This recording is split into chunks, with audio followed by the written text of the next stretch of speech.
Howdy, hi. It is Do Your Job Sports College Football Week 8 picks and predictions. Let's get into the video. All right, first things first, we're going to recap the previous week's results. We go 10 and 8 on the week, so positive, not too crazy positive, but we'll talk about these games, what went wrong, what went right, and then we'll get on to Week 8's picks. So, our winners, we had Liberty versus FIU over 53.5. Jacksonville State minus 20 versus New Mexico State. Jacksonville State, New Mexico State over 57.5.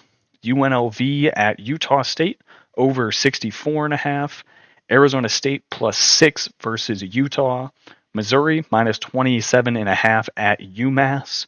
Virginia plus 7 versus Louisville. BYU minus 4 versus Arizona. Iowa State minus 4 at West Virginia. Colorado plus 6 versus Kansas State. Our losers, Liberty minus 19.5 versus FIU. Coastal Carolina and Liberty over 58.5. Eastern Michigan plus 3 versus Miami of Ohio. Penn State at USC under 49. UCF minus 4 versus Cincinnati. UCF versus Cincinnati over 59. Old Dominion and Georgia State over 54.5. LSU versus Ole Miss over 64. In terms of our best wins, Jacksonville State game, that was free for both the over and the points. Arizona State plus 6 versus Utah was great. Missouri minus 27.5, that was never a doubt. Iowa State minus 4 was great. Colorado plus 6 was sweaty. In terms of our bad losses, the entire UCF game just pissed me off because a day before the game actually happened, they announced they were starting their sophomore quarterback instead of their regular quarterback that played all season. So that bet was basically done from the start. The same with the over because they just ran the ball every single play. And then the Penn State USC under, there was no defense played in that game, and it went into overtime. So we were kind of screwed on two fronts in that one. So can't complain too much though. Overall, 10 and 8 on the week. We got a few really good spots right. So we'll take this into next week and see how we go. All right, let's get into Week 8 picks. First game, starting off with a team we've been fading for forever. It is Florida State at Duke. I'm going to take Duke minus 3. We're going to continue to fade this Florida State team. They have not done anything impressive the entire season.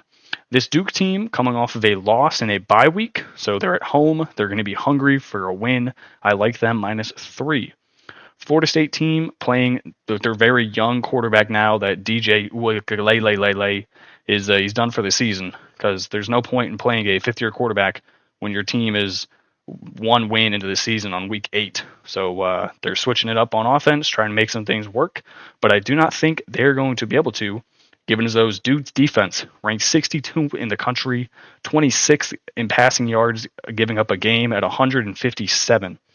FSU does not have a run game. Their offensive line is horrendous, one of the worst in the country, only rushing for 58 yards a game.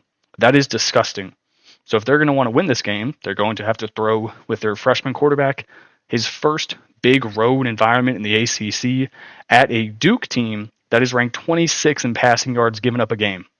It doesn't really scream success for me. Duke offense should be able to move the ball pretty well against this Florida State defense, who is putting in younger and younger guys, given as though there's no point in playing your older veterans on defense because you're midway through a season, in a season where you're not even going to make a bowl game when you were ranked top 10 to start the year. So it's time to start cycling in the young guys if you wanted to stay and not hit the transfer portal. So Duke should be able to score, move the ball down the field. Give me Duke minus 3. Game number 2, we're looking at Nebraska heading into Indiana. I'm going to take the Hoosiers minus 5.5 at home. Indiana continues to prove that they are the third best team in the Big Ten. Obviously, oh shit. That means they would be better than Penn State. All right, I'm going to say that is false. I kind of forgot Oregon was in the Big Ten now. They are the fourth best team in the Big Ten. In my opinion, it goes Oregon, Ohio State, Penn State, then Indiana, then Michigan, then USC, then the rest don't matter because nothing matters. I really forgot Oregon was in the Big Ten. That's going to take a while to adjust. All right. Anyway, they're going to continue to feast here. We've been on Indiana the last few weeks. They've been covering left and right. Nebraska, they're going to struggle to throw the ball here. Freshman quarterback on the field at Indiana. Indiana's offense ranked fourth in the country, averaging 521 yards a game, compared to Nebraska, who was 103rd, just averaging 396 yards a game. The real story here, both of these defenses top notch. Nebraska's always got a solid defense. Indiana has surprisingly had one of the top defenses in the country.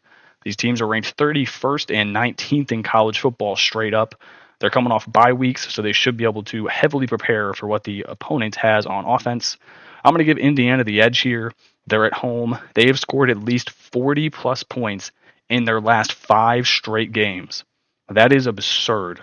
This Indiana team used to be awful, but they got the transfer portal hard. They got Ohio's quarterback, Rourke. He's come in. He's realistically put up Heisman type numbers, although there's no chance he's going to get the Heisman because what everybody else is doing. But he's having a great year. If this was a down year for college football and quarterbacks, this man would definitely be up there, not getting the attention they deserve. Indiana, a top 20 team for the first time, who knows how long. So I'm going to take the Hoosiers here, minus 5.5. Dylan Raiola struggles in his first real Big Ten road spot. They played at Purdue, I think 2 or 3 weeks ago, but at Purdue, unranked, versus at Indiana in a primetime game against a ranked Indiana team is going to be a little bit different. So give me Indiana minus 5.5. I think they put up maybe not 40 points here, but I think they can get high 20s, low 30s, and that should be easily enough to cover this 5.5 number. Next game we're looking at, it is Troy and South Alabama. This is the Tuesday night game. Give me South Alabama minus 11.5. We are looking at two very different offenses here in this game. South Alabama averaging 473 yards a game compared to Troy averaging just 348 yards a game. University of South Alabama averages 37 points per game, whereas Troy only able to get up 21 points a game. South Alabama coming off of a tough loss to Arkansas State, where they only managed to score 16 total points despite having 453 yards of offense. They were able to get it past midfield every single time, and then it would come down to 3rd down and 4, and then that turned into 4th down and 2, and then they just got stood up every single time. I think they had 3 turnover on downs. They had multiple field goals. Just were never able to convert the points like they really should have been able to. Troy has their starting quarterback listed as questionable. His name is Goose Crowder. Talk about a hell of a name. Goose Crowder. That's kind of crazy. And the offense goes as he goes. So if you want to bet this game, again, it's Tuesday night. I would look to bet this one right before it kicks off, given as though their starting quarterback is questionable. So this number is very, very due to change. If Troy does play with Goose, I'd assume this number goes down to like South Alabama minus a touchdown. If Goose Crowder does not play, I would be taking South Alabama minus a million because Troy really doesn't have a true quarterback without Goose behind there. So I'm going to rock with South Alabama minus 11.5. I don't know who Troy has as quarterback, but I would definitely bet this one right before this one kicks off. Look at the lineup and see who they got at QB. Next game, probably the biggest game of the week, Georgia, Texas. Give me the Longhorns minus 3.5. Georgia Bulldogs are fake as hell this year. Now, it should be of no surprise here that Georgia defense is not at all normally what it is. They are allowing 330 yards a game. That's 65th in the country, compared to the Longhorn defense, which is one of the top in the country, ranked 7th, only allowing 248 points a game. Texas also has the 10th ranked offense in the country, going for over 500 yards a game.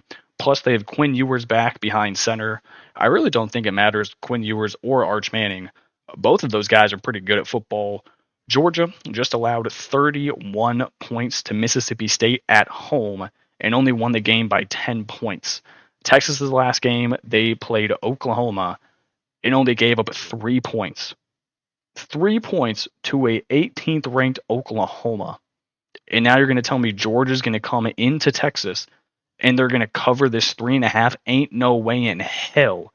Carson Beck ain't going to be able to move the football. This Georgia defense is about to get torched by Texas. How do you give up 31 points to Mississippi State and then you think you're going to let Texas score anything less than 40? No chance, no way, Jose. Texas minus 3.5, smash spot. Put the kids on it. Put everything you got. Put it in this game. Next game, another smash spot. UCF, Iowa State. Give me the Cyclones minus 13. We're going to keep riding this Iowa State team into the ground.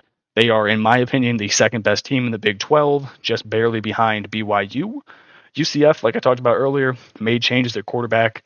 Iowa State going to roll against this struggling, very young UCF offense. Iowa State undefeated so far this year, coming off of a big road win against West Virginia, where they held them to 354 yards of offense. UCF coming off of a game against Cincinnati where they only scored 13 points. Again, largely because they have a sophomore quarterback in there who has not played much football straight up. Their offensive line is dog shit, and their defense really can't stop nobody. That it makes it 2 games in a row where they have only scored 13 points. UCF kind of in a position that Florida State is in. If you want young guys to stay with your program and not hit the transfer portal, you're going to have to start playing them midway through the season, reaching towards the back half. If you don't give them playing time, they're just going to transfer out. And then you're going to be in a position where you have to hit the portal. You have an entirely new team, and you're basically just throwing away the next season, hoping you get good recruits to come to UCF, which ain't going to happen. So they got to start playing the young guys. Iowa State fighting for a good, solid seed in the playoffs right now. They're 6-0, arguably second best or first best in the Big 12. I don't see how they lose this game. Excuse me. Iowa State defense legit. Their offense is legit. This is just a smash spot. Minus 13 at home. I thought this number would be much larger considering they're facing a sophomore quarterback making his first true road start in a Big 12 game. I don't understand how this number is not like minus 24. So I'm going to take the Cyclones minus 13, hammering this bet. Next game, I think this is a Thursday night game or a Wednesday night game. I can't remember. It is Western Kentucky headed to Sam Houston. I'm going to take Sam Houston minus 2.5. We got Conference USA action. It is on a Wednesday. Sam Houston coming off of a bye week. Western Kentucky has to play on a very short week. I was looking at this and I was like, hold on now. How does this make any sense? Western Kentucky is getting fucked in the ass here. They just had a game last Thursday, so they're playing on 6 days of rest. And they have to travel 1,100 miles to Sam Houston. Western Kentucky, obviously in Kentucky. Sam Houston is in Texas. You got to travel all that way, 1,100 miles, on a short week. Huh? When are you going to practice? When are you going to do anything? So I'm confused on this one. These two teams, similar offenses, being ranked 87th and 82nd at 408, 415 yards a game, but their defenses are where things differ. Western Kentucky giving up 395 yards a game. Sam Houston only giving up 348 yards a game. So there's not really much to split them up offensively. Sam Houston has the edge on defense. The reason I'm taking this game is because Sam Houston has off of a bye week and they're at home. Again, Western Kentucky just played 6 days ago. They have to travel across the country to Sam Houston. How is this spot like minus 7? I'm going to give Sam Houston quite the large edge here. So minus 2.5, I will be taking all day. All right, first game here. It is Oklahoma State headed to BYU. I'm going to take the Mormons minus 8.5 at home. Until proven otherwise, I will continue to bet the Mormons. They are on fire right now. They, in my opinion, are the best team in the Big 12. Forget Iowa State. I think BYU would rock them. Oklahoma State, they've lost 3 games straight up. This team at one point was 3-0 or 4-0. I forget. I don't know what the record is to right now. They were ranked like 18th in the country, and then they've just gotten shit on their last 3 games. Their last 2 games, they have lost by 20 points or 20 plus points, both against teams that BYU has already beaten this year. Oklahoma State, one of the worst defenses in college football, being ranked 258th, giving up 507 yards a game. BYU has scored a minimum of 34 points in each of their last 4 games and are coming off of a 22-point win against Arizona. BYU defense ranked 61st in the country, giving up only 326 yards a game. Even though I typed 3,326 yards a game, you would probably not have a winning record going that many yards a game. OSU been struggling massively recently. They are another team You're going to have to start playing some young guys, get the fifth-year seniors out of there, put in the young talent. If you want them to stay in the program, you got to start playing the youngins. So I'm going to take BYU minus 8.5 at home. They've been on fire recently. No reason to bet against them, so I will continue to bet with them. Then for the final game, we got some action. It is Ohio heading into Miami of Ohio. I'm going to take the Bobcats plus 4. So, one interesting thing about Ohio, they are 4-0 against opponents who are not in the Power 4. So I will take the points here in what should be a very close game. If you're going to go flawless in opponents that aren't in the Power 4 and you're getting 4 points on the road, I'm going to take that all day. Miami coming off of their first win in the MAC, they were able to dismantle Eastern Michigan. I think they beat them by like 24 points. Then Ohio coming off of a 2-point win at Central Michigan.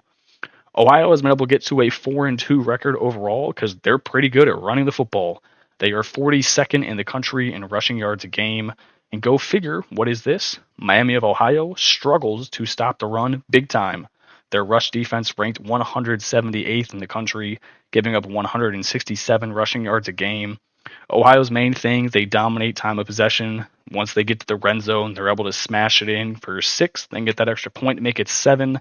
I'm going to take Ohio plus 4. I think this is a solid bet. I don't see how Miami is able to stop the run because their defense sucks. All right, that is it for this video. There will be a part 2 released tomorrow night on Monday, so stay tuned for that if you want to catch in. Don't forget to hit that like and subscribe button. Helps out the channel a lot, and I will catch y'all in the next video. Peace.